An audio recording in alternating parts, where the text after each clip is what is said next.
सीधे रुक कर रहे इस वक्त की बड़ी खबर की ओर। उचाना में रिकाउंटिंग की मांग पर थोड़ी देर में हाईकोर्ट में सुनवाई। कांग्रेस उम्मीदवार रहे बृजेंद्र सिंह के बयान दर्ज होंगे।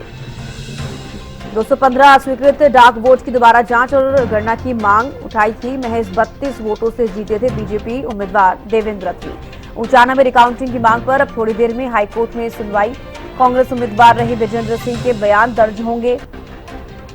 215 अस्वीकृत डाक वोट की दोबारा जांच मांग पर सुनवाई होगी। महज 32 वोटों से जीते थे बृजेंद्र सिंह। तो उचाना में रिकाउंटिंग की मांग पर थोड़ी देर में हाईकोर्ट में सुनवाई होगी। बड़ी खबर आपको बता दें, कांग्रेस उम्मीदवार रहे बृजेंद्र सिंह के बयान दर्ज किए जाएंगे। 215 अस्वीकृत डाक वोट की दोबारा जांच और गणना की मांग पर सुनवाई की जा रही है। महज 32 वोटों से जीते थे बीजेपी उम्मीदवार देवेंद्र रथी। उचाना में रिकाउंटिंग की मांग पर थोड़ी देर में हाईकोर्ट में सुनवाई होगी। बड़ी खबर आपको बता रही है, कांग्रेस उम्मीदवार रहे बृजेंद्र सिंह के बयान दर्ज किए जाएंगे। 215 अस्वीकृत डाक वोट की दोबारा जांच और गणना की मांग पर सुनवाई की जाएगी। महज 32 वोटों से जीते थे बीजेपी उम्मीदवार देवेंद्र रथी। तो उचाना में रिकाउंटिंग की मांग पर थोड़ी देर में हाईकोर्ट में सुनवाई होनी है। कांग्रेस उम्मीदवार रहे बृजेंद्र सिंह के बयान दर्ज होंगे। 215 अस्वीकृत डाक वोट की दोबारा जांच और गणना की मांग पर सुनवाई होगी। महज 32 वोटों से जीते थे देवेंद्र रथी।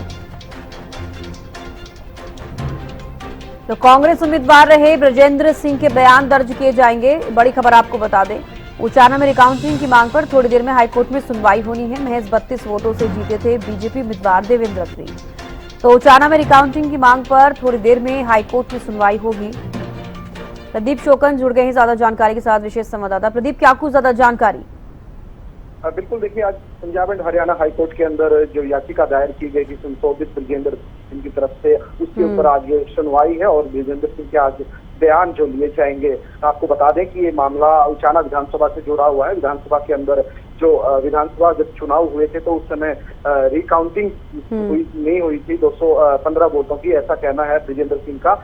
प्रॉपर वीडियोग्राफी के माध्यम से वो रिकाउंटिंग होती है और वो न होने के कारण जो फैसला है वो 32 वोट का था जीत हार का, लेकिन उससे ज्यादा वोट थे, 215 वोट थे जिनकी रिकाउंटिंग की मांग की है संशोधित याचिका दायर करके बृजेंद्र सिंह ने।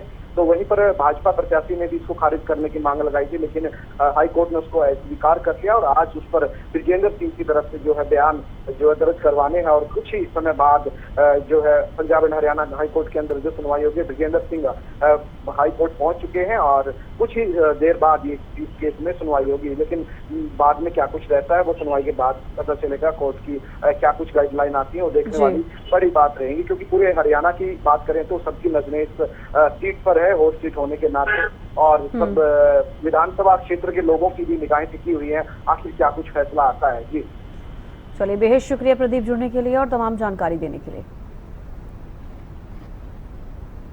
पूर्व में सांसद रहे बृजेंद्र सिंह और अभी उचाना विधानसभा से कांग्रेस के प्रत्याशी रहे। सर, सबसे पहले स्वागत है हरियाणा न्यूज पर। सर, आज की अगर मैं बात करूं सुनवाई आपके केस की, तो पूरा मामला बता दीजिए कैसे है और कैसे रहा और इसके अंदर क्या कुछ अभी तक हुआ? नहीं, इलेक्शन पिटिशन हमने फाइल की थी, जो नतीजा आया था जिसमें हम 32 वोट से हार गए थे, तो उसमें पिटिशन हमने फाइल की हुई है और एक बिंदु पे हम गए हैं पिटिशन में, और वो बिंदु सिर्फ ये है कि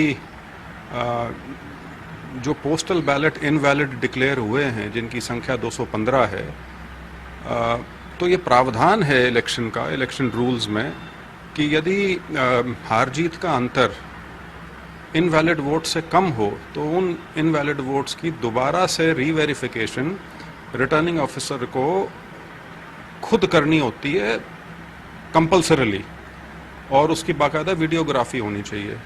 वो इस केस में नहीं हुआ, तो हम इस बिंदु पे पिटिशन में गए हुए हैं।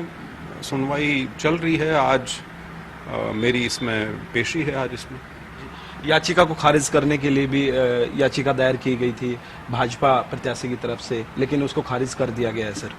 हाँ, वो पिछली तारीख पर खारिज हो गई थी, उसके बाद ही मेरी अब एविडेंस पर केस आया है। सर क्या उम्मीद कर रहे हैं, क्योंकि हॉट सीट मानी जाती है और पूरी जनता की निगाहें भी इसके ऊपर लगी हुई हैं, कार्यकर्ता भी निरंतर आपसे पूछते रहते होंगे कि क्या रहने वाला है। नहीं, क्या रहने वाला, अगर मेरे हाथ में ही होता तो मैं अपने आप कर ही लेता।